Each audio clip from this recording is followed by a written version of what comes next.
Hello, dabblers! Welcome to activity number 3 from the Sensory Play-Doh series. This is called the Rainbow Color Mix. For this, all you'll need is our sensory Play-Doh.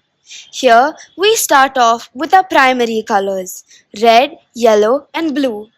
Ask them to take a little bit of blue and a little bit of yellow. Squish it, even roll it, and even mix them to observe the wonderful marble effect it's creating.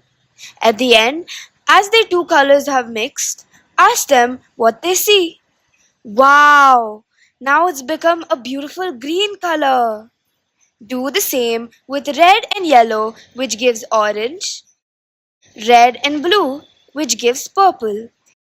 To increase the exploration and magical fun, ask them to mix any two or even three colors to see what comes out of it.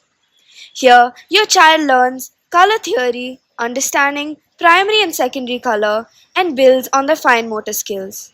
So, yeah, have fun, keep learning, and happy dabbling. Bye bye.